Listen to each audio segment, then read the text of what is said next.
Hello, my dear friends. Come, sit with me for a while. My name is Eleanor, and I'm 71 years old now. I know that might seem ancient to some of you young ones watching, but let me tell you. Every wrinkle on my face, every silver strand in my hair, they all tell a story.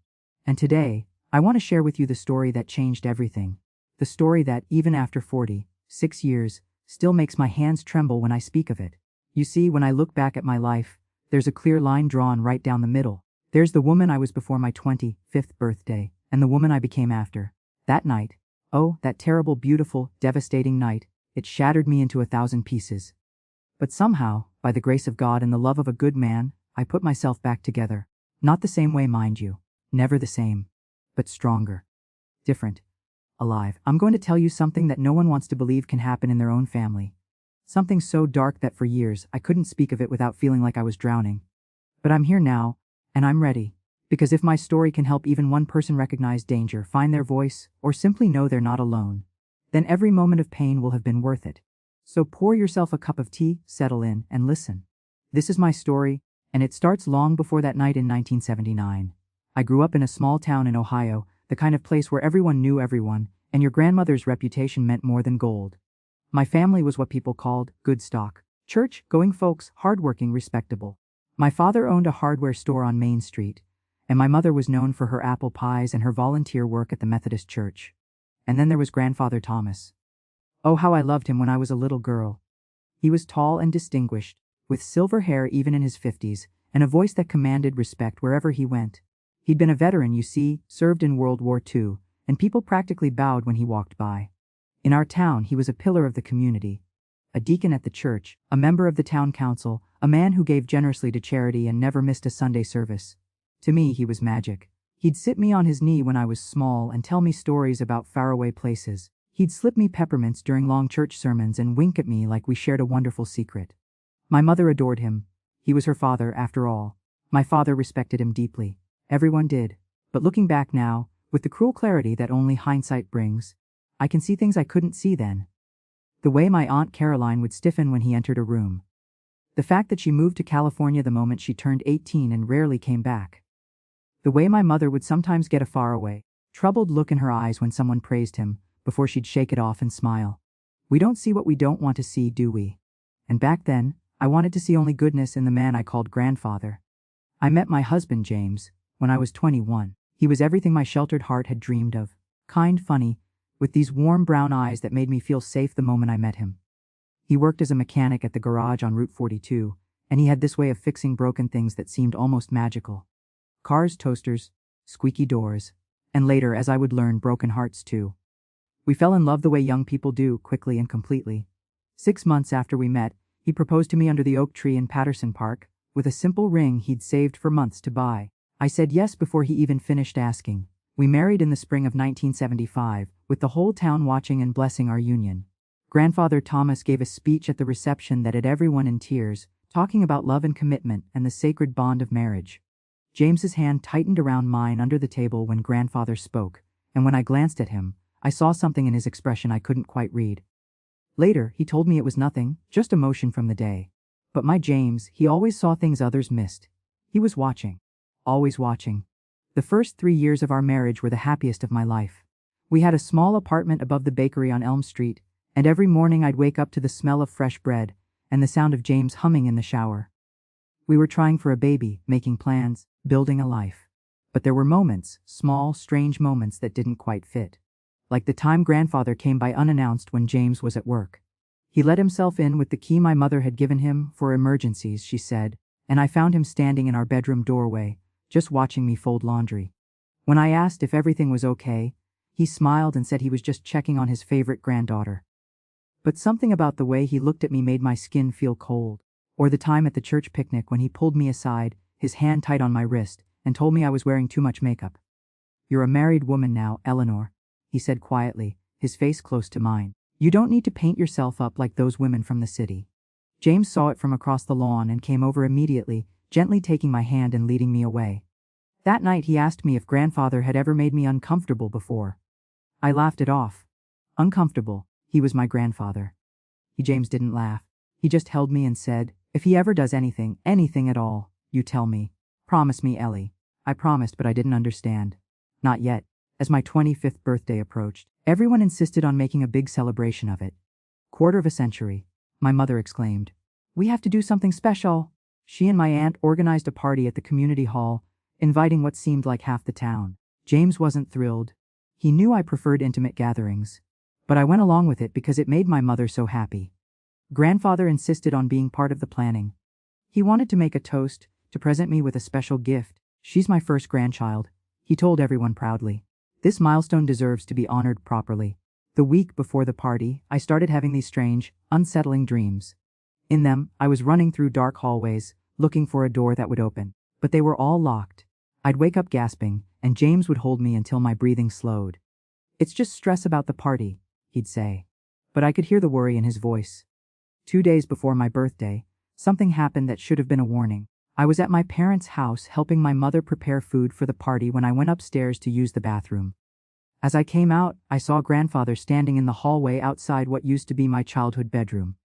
He was just standing there, staring at the closed door, and he didn't hear me approach. Grandfather, I said softly. He spun around and for just a second, just the briefest flash, I saw something in his face that made my blood run cold. Rage? Hunger? I couldn't name it, but it was there. Then, like a mask sliding into place, his familiar grandfatherly smile appeared. Eleanor, sweetheart. I was just remembering when you were little. Time goes so fast, doesn't it? I nodded, feeling that strange chill again. You're a woman now, he continued, stepping closer. Not my little girl anymore. You've grown into something special. The way he said special made me want to run. But I smiled, made some excuse, and hurried back downstairs. I didn't tell anyone about it. What would I have said? My grandfather looked at me strangely.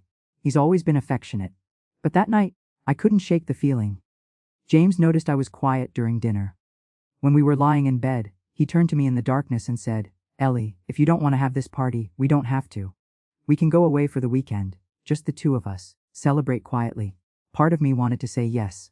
But I couldn't disappoint my mother, couldn't explain this vague sense of dread that had no real foundation. So I said, no, it'll be fine. It's just one night. If only I had listened to that whisper of fear. If only I'd trusted the instinct that was trying to save me.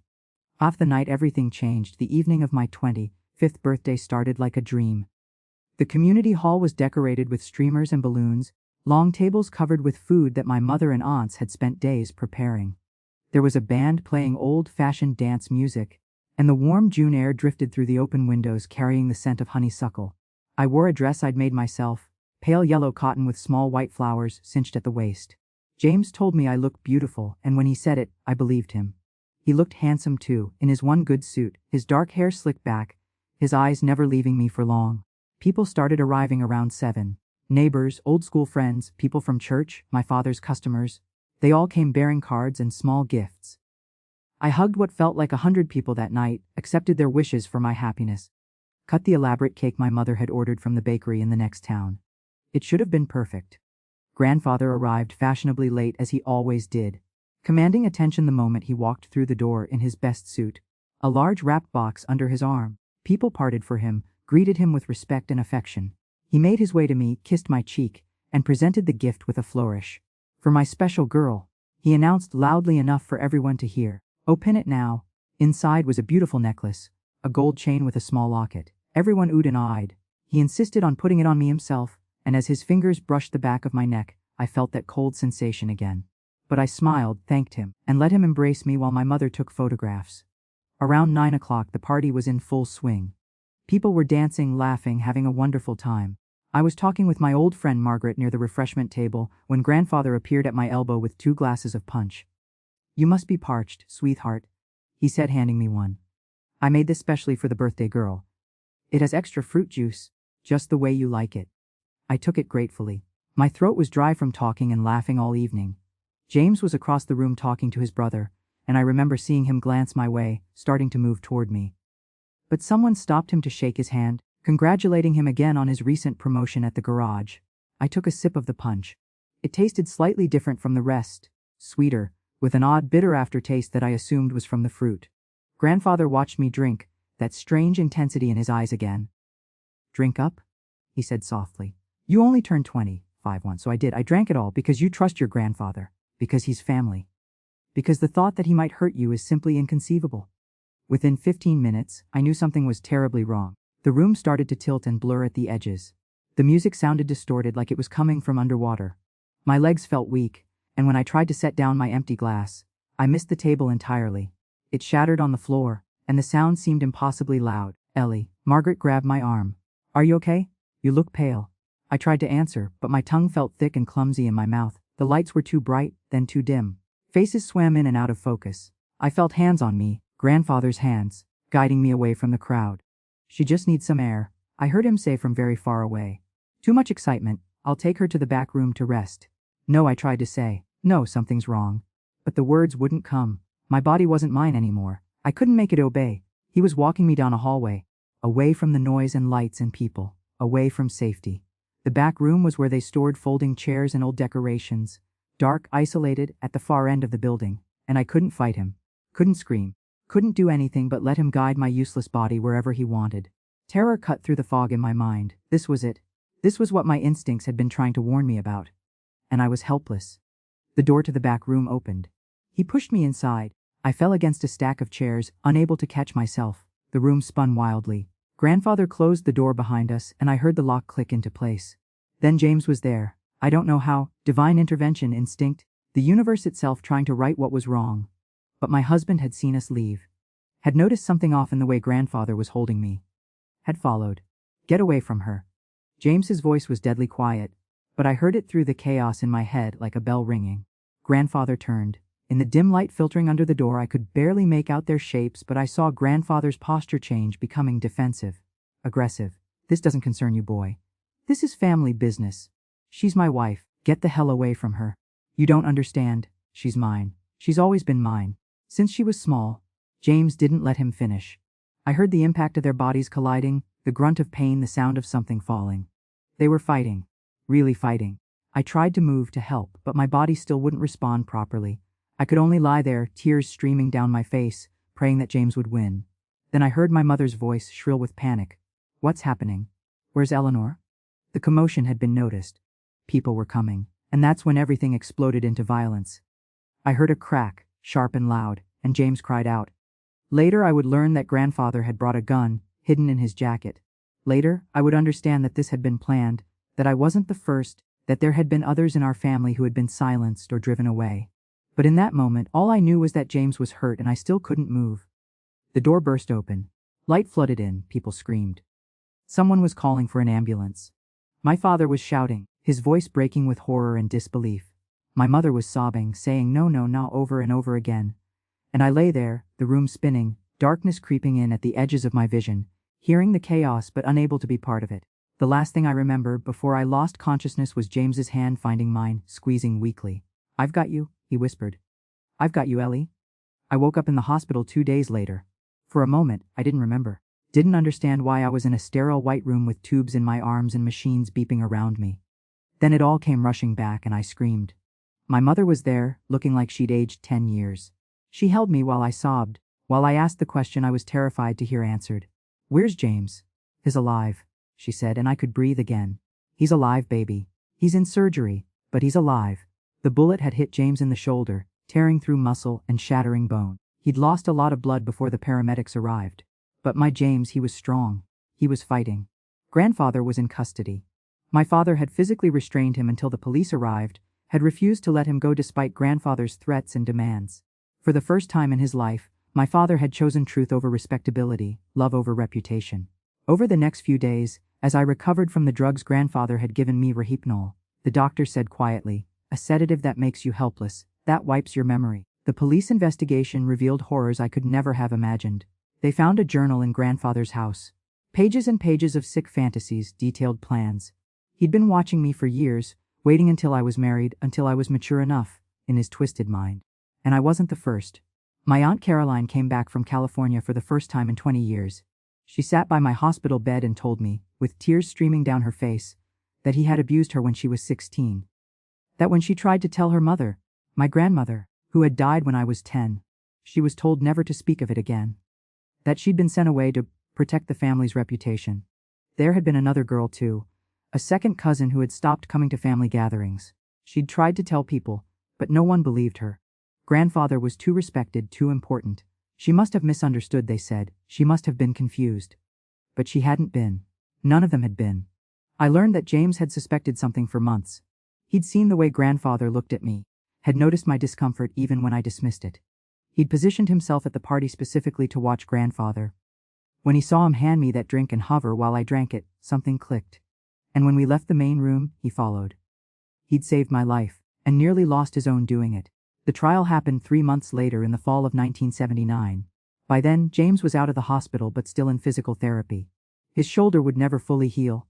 He'd lost much of his range of motion and lived with chronic pain. But he was alive, and we were together, and somehow that made everything else bearable. The courtroom was packed. Our small town had never seen anything like it. The man everyone had respected and admired was revealed to be a monster, and people didn't know how to reconcile those two images. Some still tried to defend him, tried to explain it away. But most were just stunned, grief-stricken by their own blindness. I had to testify. Had to sit in that witness box and recount what I remembered from that night, what I'd felt, what had been done to me. And I had to do it while grandfather sat there, in his suit and tie, looking for all the world like a respectable old man being falsely accused. When it was my turn to speak, I looked at him directly for the first time since that night. "You stole something from me," I said, my voice shaking but clear. "You stole my sense of safety, you stole my ability to trust. You stole my innocence and my peace, and you almost stole my husband's life. But you didn't steal my voice. Not anymore." I told them everything. About the years of uncomfortable moments I'd dismissed. About that last week, those dreams, those warnings I'd ignored. About the drink and the darkness and the terror. And when Aunt Caroline took the stand and told her story, breaking decades of silence, something shifted in that courtroom. The last defenders of grandfather Thomas fell silent. He was found guilty on multiple counts: attempted sexual assault, assault with a deadly weapon, administering a controlled substance without consent. The sentence was 25 years to life, 25 years. One for each year of my life he'd pretended to love me while planning to destroy me. When the verdict was read, he looked at me with pure hatred. But I looked back without flinching. He'd tried to make me a victim. Instead, he'd made me a survivor. The year after the trial was the hardest of my life. I had nightmares every night, sometimes about that room, that helplessness, but more often about what would have happened if James hadn't followed us. If he'd been a minute later. If the door had been heavier. If I couldn't be in crowded rooms without panicking. I couldn't drink anything I hadn't prepared myself. I jumped at sudden movements, couldn't stand having anyone walk behind me, would break down crying for no apparent reason in the middle of folding laundry. James was dealing with his own trauma, the physical pain, the nightmares, the anger at what had almost happened, at what he hadn't been able to fully prevent. Some days he'd wake up, and the first thing he'd do was check that I was breathing, as if he was terrified he'd lost me in the night. We started therapy, both separately and together. It was 1980 and mental health treatment wasn't what it is now, but we had a good counselor who understood trauma. She taught me that healing isn't linear, that setbacks don't mean failure, that surviving something terrible doesn't mean you have to be okay right away. My mother struggled terribly with guilt. She felt she should have seen it, should have protected me, should have believed Caroline years ago. My father, who had worshipped his father-in-law, withdrew into himself, barely spoke for months. Our family was fractured, everyone trying to process their own horror and shame. But slowly, so slowly, we started to heal. James and I decided to leave Ohio. Too many memories, too many people who still looked at us with pity or curiosity. We moved to a small coastal town in Maine, a place where no one knew our story, where we could be just James and Eleanor, a young couple starting over. He got a job at a boat repair shop. I started painting, something I'd never done before but found incredibly therapeutic. We bought a tiny cottage with peeling paint and a view of the ocean. We adopted a dog, a scruffy mutt named Barney who seemed to sense when either of us needed comfort. And we kept living. Day by day, moment by moment, we kept choosing life over fear. I learned to sleep without nightmares. James's shoulder healed as much as it ever would, and he adapted, found new ways to do the work he loved. We made new friends who knew only that we'd moved from Ohio, not why. We found a small church with a kind pastor who never pried. 5 years after that terrible birthday, I got pregnant. I was terrified. What if I couldn't protect my child? What if the darkness I'd experienced had somehow damaged me, made me incapable of being a good mother? But James held my hand through every fear, and on a bright spring morning in 1985, we welcomed our daughter, Sarah Grace, into the world. When I held her for the first time, something in me that had been broken finally mended. Looking at her perfect little face, I understood that the greatest revenge against darkness is to create light. To bring life and love and goodness into the world. We had 2 more children, a son, Michael, and another daughter, Lucy. I painted, James fixed boats, and we raised our children in that little town by the sea. We didn't talk much about what had happened, but we never forgot it either. It was part of our story, but it wasn't the end of it. Grandfather died in prison in 1995. He was 78 years old and had served 15 years of his sentence. I didn't go to the funeral. I didn't need closure from him. I'd already found peace without it. Now, my dear friends, I'm 71 years old. James is 74, and though his shoulder still bothers him on cold days, he's the same loving man he's always been. We've been married for 50 years now. Our children are grown, with families of their own. We have 7 grandchildren, and they bring us more joy than I can express. Sometimes when I'm sitting on our porch watching the sunset over the water, I think about that 25-year-old girl at her birthday party, drinking that poison punch, and I want to go back and warn her, save her from that pain. But I can't. None of us can change the past. What I can do is tell you what I've learned in the 46 years since that night. I've learned that evil sometimes wears the most trusted faces. That the person hurting you might be the person everyone else respects. And when you speak up about it, even when your voice shakes, you must speak anyway. I've learned that survival is a choice you make every single day. Some days that choice is easy, and some days you have to fight with everything you have just to keep breathing. But every day you choose life, you win. I've learned that healing is possible, but it's not pretty. It's not a straight line or a simple journey. It's messy and painful, and it takes longer than anyone tells you. But it's real and it's worth fighting for. I've learned that the people who truly love you will walk through hell to protect you. James didn't hesitate, didn't calculate the cost, didn't think about his own safety. He just acted. And every day since, in 1,000 small ways, he's continued choosing me, choosing us, choosing love. That's what real love looks like. I've learned that you can't let darkness define you. Yes, it mattered. Yes, it changed me forever. But I am not just a victim of what happened on my 25th birthday. I am a wife, a mother, a grandmother, an artist, a friend, a survivor, a fighter, and a woman who chose joy even when joy seemed impossible. I've learned that sometimes the bravest thing you can do is keep living. Not just existing, not just surviving, but really living, laughing, loving, creating, hoping. Because the opposite of darkness isn't just light, it's life, vibrant, messy, beautiful life. Most importantly, I've learned that miracles are real. Not always in the ways we expect. Not always when we want them, but they're real. It was a miracle that James followed us that night. A miracle that he survived. A miracle that I found the strength to testify, to heal, to trust again. A miracle that we built a beautiful life from the ashes of that terrible night. I look at my grandchildren now and I see hope.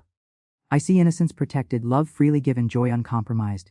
They'll face their own challenges. Everyone does. But they're growing up in a family where truth is valued, where victims are believed, where speaking up is encouraged. And maybe that's the greatest miracle of all. Breaking a cycle, creating something new, building a legacy of light instead of darkness. My dear friends, if you're watching this and you've experienced something similar, please hear me, it wasn't your fault. It doesn't matter if you trusted the wrong person, if you drank the drink, if you didn't fight back, if you didn't speak up right away, it wasn't your fault. And healing is possible. It might take time. It might hurt worse before it gets better. But it's possible. If you're in a situation now where someone is making you uncomfortable, where your instincts are screaming warnings, please listen. You're not overreacting. You're not being silly. Those feelings exist for a reason. Tell someone. Keep telling people until someone believes you. And if you can, get away. If you're someone who hears these stories and your first instinct is to doubt, to explain it away, to protect the reputation of the accused, please stop. Please listen. Please believe. You might be the difference between someone escaping and someone being destroyed. And if you're like my James, someone who sees the signs, who feels that something is wrong even when everyone else is blind, trust that feeling. Act on it. You might save a life. I'm not going to tell you that everything happens for a reason, because I don't believe that. I don't believe there was a reason for what grandfather tried to do to me. But I do believe we can find meaning in our suffering. We can use our pain to help others. We can turn our scars into sources of strength. That's what I've tried to do. By telling you this story, by breaking my silence one more time, I hope to help someone out there who needs to hear it. Someone who feels alone, who feels broken, who thinks they'll never be okay again. You will be okay. Not today, maybe not tomorrow, but someday. And until that day comes, you just keep breathing. You keep choosing life. You keep moving forward, even if it's just tiny steps. 46 years ago, I was that girl, drugged and helpless and terrified. Today, I'm a woman who has loved and been loved, who has created beauty and raised children and watched sunsets over the ocean with the man who saved her life. Both of these truths exist together. The darkness happened, but so did the light. And that, my dear friends, is what I want you to remember. No matter what darkness you've faced or are facing now, there is still light. There is still life. There is still hope. There are still miracles. Thank you, my dear friends, for sitting with me through this difficult story. For listening without judgment. For opening your hearts to my pain and my healing. It means more than you know. James is calling me now. He's made his famous clam chowder for dinner, and we're going to eat it on the porch while we watch the sunset. These simple moments, these ordinary pleasures, they're the miracles I live for now. If my story touched your heart, if you believe in second chances, if you believe in the power of survival and healing and hope, write the word miracle in the comments below. And know that wherever you are, whatever you're facing, I'm sending you strength and love. Life is precious. Life is hard. Life is beautiful. And life is worth fighting for. Until next time, my dear friends, take care of yourselves and take care of each other. With all my love, Eleanor.